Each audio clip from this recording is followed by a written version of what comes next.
اعوذ باللہ من الشیطان الرجیم بسم اللہ الرحمن الرحیم۔ اقصی اسلامک ایجوکیشن کے معزز سامعین و ناظرین اور امت محمدیہ کی مقدس ماؤں بہنوں، السلام علیکم ورحمۃ اللہ وبرکاتہ۔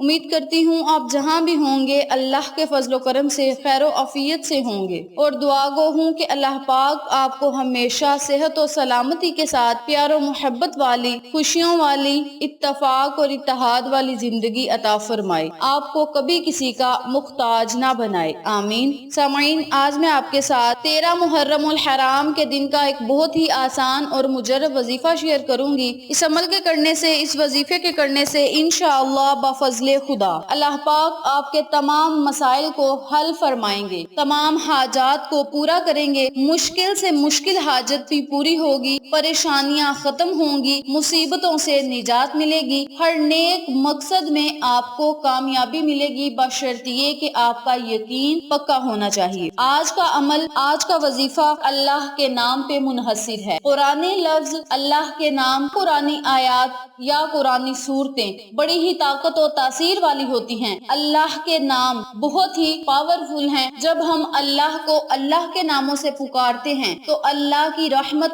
جوش میں آتی ہے، یعنی خوش ہوتا ہے اللہ کہ میرا بندہ مجھے میرے ناموں سے پکار رہا ہے، اور جب اللہ کی رحمت جوش میں آتی ہے تو بندے کے منہ سے نکلی ہوئی ہر بات پوری ہوتی ہے، ہر حاجت پوری ہوتی ہے، ہر نیک مقصد میں اسے کامیابی ملتی ہے۔ جب آپ نے اللہ کو پکارنا ہے تو آپ نے اللہ کو اتنے محبت، اتنی مٹھاس، اتنے پیار سے پکارنا ہے کہ اللہ کی رحمت جوش مارے اور آپ کا ہر کام بنتا چلا جائے۔ بس آپ نے جب اللہ کو پکارنا ہے تو آپ کی لگن اللہ کی طرف ہونی چاہیے، دنیاوی کاموں کی طرف نہیں ہونی چاہیے۔ الگ کمرے میں بیٹھ کے آپ نے اس وظیفے کو کرنا ہے اور اللہ کی رحمتوں، برکتوں، نعمتوں سے مالا مال ہونا ہے۔ یاد رکھیں، محرم الحرام کے کچھ ہی دن رہ گئے ہیں۔ اگر آپ ان دنوں میں اللہ کی حمد و ثنا کریں گے، ذکر و ذکار کریں گے، نبی کا صدقہ دے کر مانگیں گے تو اللہ کریم آپ کی ہر مانگی ہوئی دعا کو قبول کرے گا۔ پہاڑ جتنی مشکل بھی منٹوں میں ختم ہوگی انشاءاللہ بفضل خدا۔ آپ اس عمل کو، اس وظیفے کو 13 محرم الحرام کے دن بھی کر سکتے ہیں، اور اس کے علاوہ آپ پورا مہینہ بھی اس عمل کو، اس وظیفے کو کر سکتے ہیں۔ اس کے علاوہ جب بھی آپ کو پورے سال میں اس وظیفے کی ضرورت پڑے، اسی وقت آپ اس وظیفے کو کر سکتے ہیں۔ بہت سے کامنٹس آتے ہیں کہ ہم اللہ کے نام کو ناپاکی کی حالت میں پڑھ سکتے ہیں، تو آپ چلتے پھرتے، اٹھتے بیٹھتے بھی اس وظیفے کو کر سکتے ہیں۔ ناپاکی کی حالت میں آپ اللہ کا ذکر کر سکتے ہیں، زبان پاک ہوتی ہے، اور اسی لیے آپ نے ناپاکی کی حالت میں بھی اس عمل کو، اس وظیفے کو کر لینا ہے۔ یاد رکھیں، ناپاکی کی حالت میں جب ہم اللہ کا ذکر چھوڑ دیتے ہیں، اللہ کی طرف متوجہ ہونا چھوڑ دیتے ہیں، تو پھر جنات، چڑیلیں وغیرہ ہم پہ حملہ کر دیتی ہیں، کیونکہ ہم اللہ سے دور ہوتی ہیں تو شیطانی چیزیں ہم پہ حملہ کر دیتی ہیں۔ اس لیے آپ سب سے گزارش ہے کہ جب آپ حیض کی حالت میں ہوں پھر بھی آپ بسم اللہ کا ورد کریں، اللہ کے ناموں کا ورد کریں، یعنی اللہ کو اللہ کے ناموں سے پکارے اور اپنے مسائل کو حل کروائیں۔ اب ہم اپنے مقصد کی طرف چلتے ہیں اور آپ کو عمل بتاتے ہیں کہ آپ نے وظیفے کو کرنا کس طریقے سے ہے۔ وقت کی نزاکت کو مد نظر رکھتے ہوئے ہم اپنے مقصد کی طرف چلتے ہیں۔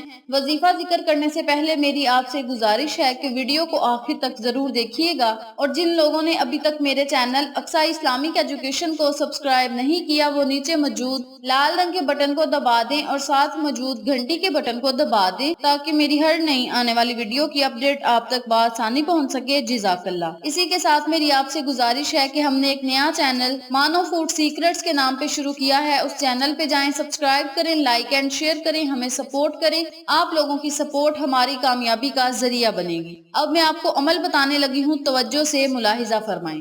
آپ نے 13 محرم الحرام والے دن، پورا دن آپ کے پاس ہوگا، جب آپ کا دل چاہے آپ اس عمل کو، اس وظیفے کو کر سکتے ہیں۔ کرنا آپ نے یہ ہے کہ آپ نے اللہ کے نام کا ورد کرنا ہے، اور اللہ کا نام آپ نے اس طریقے سے پڑھنا ہے: یا اللہ جل جلالہ، یا اللہ جل جلالہ، یا اللہ جل جلالہ۔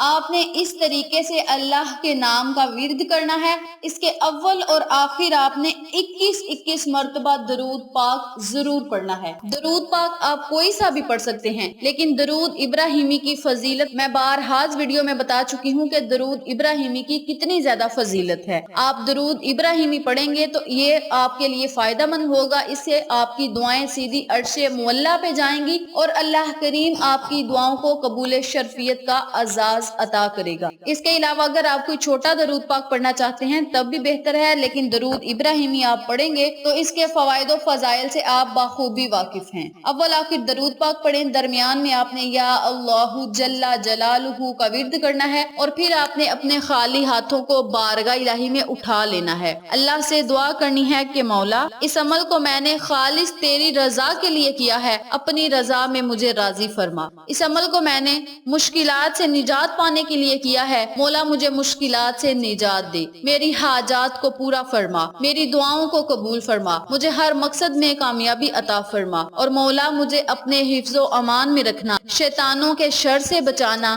حاسدوں کے حسد سے بچانا، ظالموں کے ظلم سے بچانا، دشمنوں کی دشمنی سے بچانا، تنگ دستی کو ختم کر دے، غربت کو ختم کر دے، دولت کے دروازے ہم پہ کھول دے، اور مولا تنگ دستی کو ہم سے اٹھا لے، اپنی رحمتوں کی بارش ہم پہ برسا دے، اپنی رحمت بری نظر کرم ہم پہ جما دے۔ اپنے لفظوں میں آپ نے اللہ سے دعا کرنی ہے، انشاءاللہ بفضل خدا اللہ کی رحمت جوش میں آئے گی، آپ کے منہ سے نکلی ہوئی ہر بات پوری ہوتی جائے گی، فرشتے آپ کی بات پہ آمین کہیں گے۔ اللہ کریم اپنے بندے سے کہے گا اے فرشتوں میں نے اپنے بندے کا کام کر دیا۔ اتنا طاقتور یہ عمل ہے، اور یاد رکھیں جو بھی اللہ کا نام آپ پڑھتے ہیں، جب بھی کوئی وظیفہ کرتے ہیں، قرآنی سورت ہو یا قرآنی آیت ہو، جب بھی آپ نے وظیفہ کرنے بیٹھنا ہے تو اپنے مقصد کو، اپنی حاجت کو، اپنی خواہش کو اپنے ذہن میں رکھنا ہے کہ فلاں مقصد کے لیے، فلاں حاجت کے لیے میں اس عمل کو کر رہا ہوں یا کر رہی ہوں،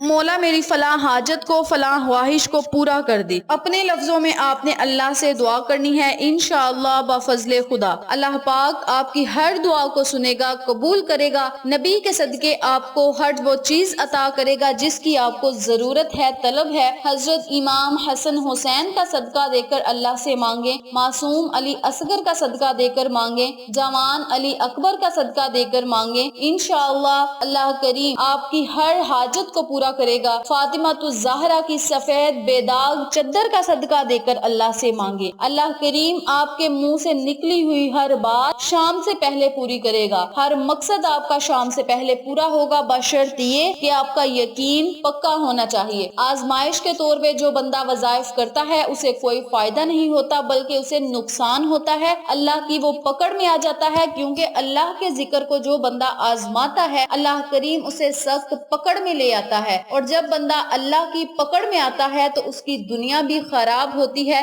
آخرت بھی خراب ہوتی ہے۔ اللہ ہر چیز پر قادر ہے، وہ جسے چاہے عزت دے، جسے چاہے ذلت دے، جسے چاہے رزق اور دولت سے نواز دے اور جسے چاہے غربت و تنگ دستی دے۔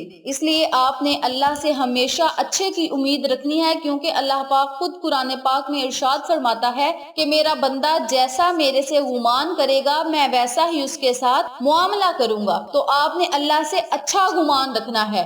ویڈیو پسند آئے تو لائک کریں، شیئر کریں، چینل کو سبسکرائب کریں اور ساتھ موجود بیل آئیکن کو دبا کے آل نوٹیفیکیشن پہ کلک کریں تاکہ میری ہر نئی آنے والی ویڈیو کی اپڈیٹ آپ تک بآسانی پہنچ سکے۔ انشاءاللہ پھر کسی نئے وظیفے یا اچھی معلومات کے ساتھ آپ کی خدمت میں حاضر ہوں گے، تب تک کے لیے اللہ نگہبان۔